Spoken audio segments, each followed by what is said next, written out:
Hi, everyone. I'm Elaine Quijano. It's good to be with you. Thanks for joining us. CBS News senior White House and political correspondent Ed O'Keefe is here with me as we enter the final hours of voting in California's recall race. It's great to be with you, Elaine. The election will decide the fate of Democratic Governor Gavin Newsom.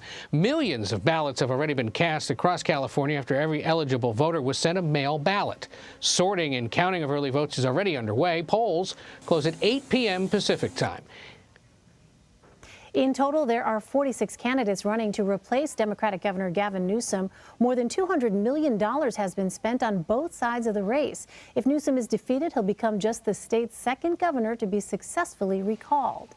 And to remind you of how things work, because this is confusing and we can appreciate that, Newsom will be removed from office if a majority of voters vote to recall him on question 1. If that happens, the next governor will be whichever candidate finishes with the most votes on the second question on the ballot, even if they finish below 50%. CBS News Director of Elections and Surveys Anthony Salvanto has more on what to expect tonight.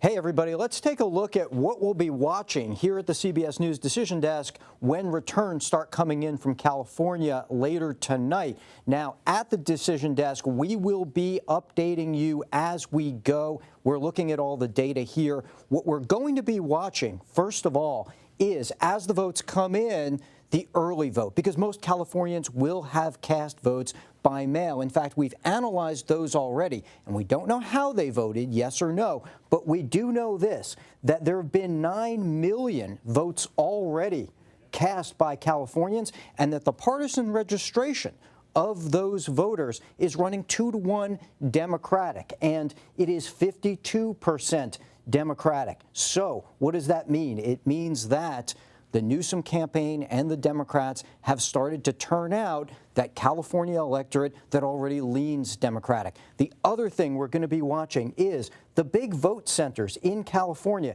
If I show you a map of the Trump versus Biden race in California, where Joe Biden won handily by 5 million votes, you're going to see a lot of areas along the coast. They're Democratic. Those have to go no and for recall, for the recall to fail, for Newsom to hang on.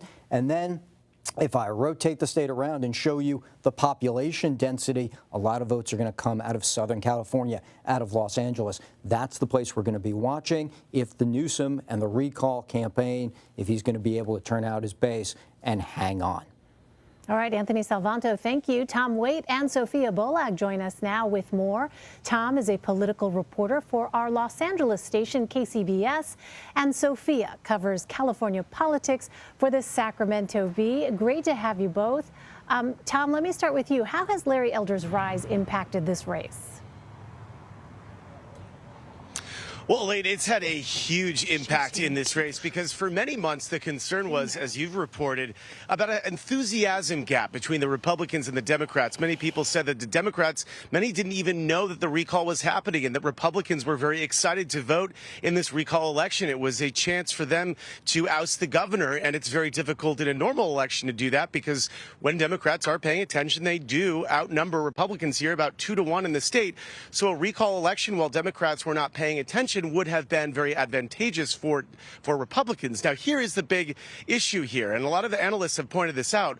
When the front runner in this race, Larry Elder, stepped into the race, he put a face to the campaign. It wasn't just some election, some special off-year election. All of a sudden, there was somebody to focus Newsom's energy on. And of course, what Newsom has done is he's nationalized this. He has made Larry Elder the sort of Donald Trump of this election, and he has pointed to Larry Elder as though he is a Donald Trump clone. And in fact, President Biden actually made that joke last night at a rally for the governor and saying, basically, if you vote for Larry Elder, you're essentially inviting in a Trump supporter and somebody who will undo all of the policies here that have helped the state go through the pandemic. That has been the sort of final argument from Newsom and his big-time Democratic allies that have come here to the state, including the president.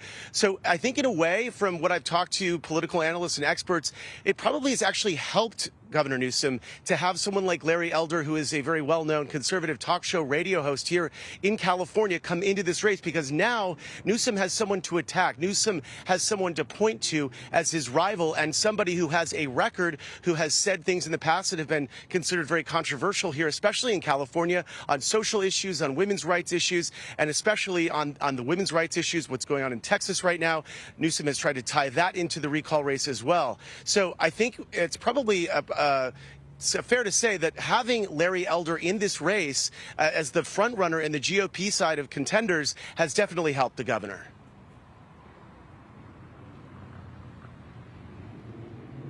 Attempts to discredit this race. What is he pushing, and how is the governor's camp responding to these Republican threats of possibly challenging the results and whatnot?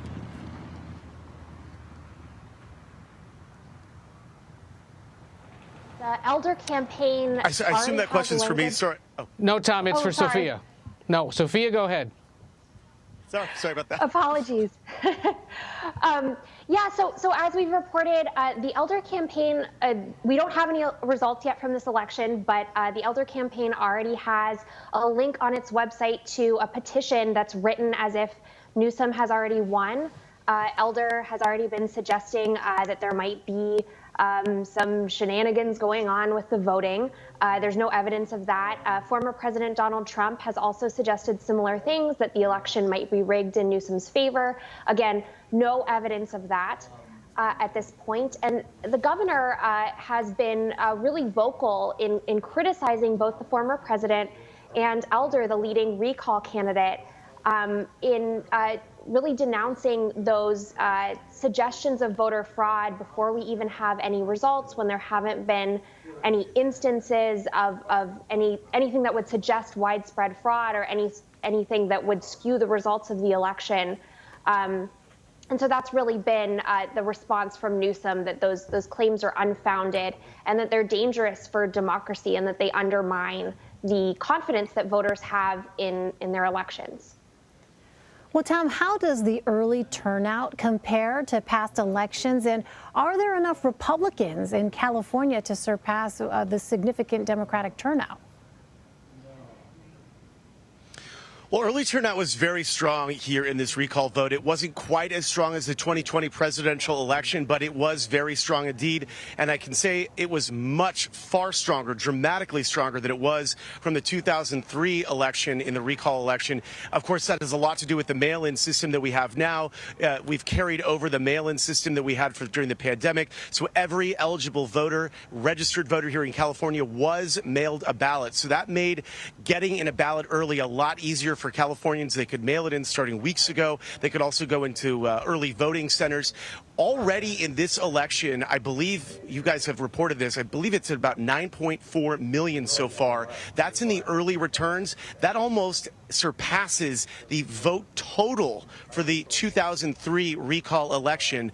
And so that gives you a sense of how far along the early vote is at this point. As we were talking about before, the enthusiasm gap definitely narrowed. Democrats here, as we've talked about, outnumber Republicans about 2-1 in the state. Political Data Inc., a company that gathers and analyzes political data, has estimated at this point that it's about 51% of Democrats that have voted so far in this, and it's about 26%, I believe, for Republicans, somewhere in the 20% area. So certainly right now, we don't know which way, of course, that people have voted, but we do have polling that shows that the Democrats have definitely climbed in terms of the no on the recall vote. So they've enabled themselves to kind of gather more support to block the recall. But of course, it doesn't matter what the polls say. We always say that. It only matters what the voters say. So at the end of the day, Republicans would have to come out in droves today to kind of overtake the Democratic vote totals. We do know that generally Republicans do come out on election day. So that could help them. We just don't know yet exactly how many will come out. But pollsters right now saying that it looks very strong for the governor, but of course we just have to wait and see. And Tom, California's been dealing with another year of extreme wildfires. I know, especially up in the northern part of the state where you are now. How has that factored into this race, and has it taken the focus off the pandemic at all? If anything, I think this has narrowed the governor's focus on all of the disasters that we are dealing with in California, our wildfires, our droughts. There's certainly so many issues here, the homeless crisis. I think in many ways people feel like the recall forced the governor to take a very close look at the way we are handling those disasters here in the state. Now, of course, did it take time away for campaigning? Well, probably. I'm sure that the governor was probably on the campaign trail a little bit more than he would like to be. But in a way, it forced him to deal with crisis after crisis on a much grander scale. I think at least to let Californians know that he is addressing these issues because they are not going away. Climate change here in California is a major issue, and many Californians believe that, as the science points out, that it is man-made, and people here want to deal with that, and they want to make sure that they have someone in power, whoever that may be, that acknowledges that issue. That is the prevailing opinion here in California. So if anything, it really forced the governor's hand in kind of directing him to show the voters, to show Californians that he wasn't just in cruise control, that he was acting and taking measures that could mitigate some of the crises that we face here. And Sophia, California is set to head into another gubernatorial election next year. So is this campaign set to effectively continue straight into 2022? Essentially, yes. Yeah, we're going from one campaign season to the next pretty much immediately here in California. The next election will be the regularly scheduled 2022 primary. We don't know for sure how many of the candidates who have run in this recall will run again in 2022. Newsom has already indicated that he likely will, regardless of the results. Although he hasn't said that definitively, but that he's got a campaign account and it looks likely that he would do that. Larry Elder, was not considered to be a potential candidate before the recall, but now that he has gained so much momentum in this contest, it looks like he would be a likely candidate in 2022 as well. And then there's a number of other Republicans that have also polled, sort of in the top of the recall challenger field, who have also expressed an interest in running again in 22. And Sophia, how long should we expect to be waiting for results tonight? That is the million-dollar question. I think at this point we don't really know. I've seen some pundits saying it'll be, some political strategists. One Democrat I follow on Twitter was saying, we'll have the results by 9. But there is a real chance that it will take a while to count the votes. And that's because in California, elections officials accept votes that are postmarked by Election Day, but that come in the mail after Election Day is over. And so it's hard to know exactly what the total turnout is going to be, and that makes it challenging to know early on who the winner is. The Associated Press will be declaring a winner when there's one of the sides of the recall, either the yes side or the no side, has a margin that can't be overcome by the other side. But at this point, we don't know if that will happen tonight or if it will happen sometime tomorrow or in the coming days. And we should remind people the governor's team quite confident that they're going to pull this off tonight. And when Sophia talks about 9 p.m., for those of you on the East, put a pot of coffee on, pop your popcorn, because we're talking 12 midnight Eastern time. This will go well into the night on the East Coast. Maybe be wrapped up by the 11 o'clock news when Tom Waite is on at KCBS in Los Angeles. To Tom Waite, to Sophia Bollag, you're going to have a busy night. I know we'll see more of Tom later. Thank you guys so much for joining us. And we want to remind you that you can follow news out of California on CBSN Los Angeles, CBSN Bay Area, and CBSN Sacramento. Just download the free CBS News app or head over to cbsnews.com/live. There you can find all of our CBSN local streams.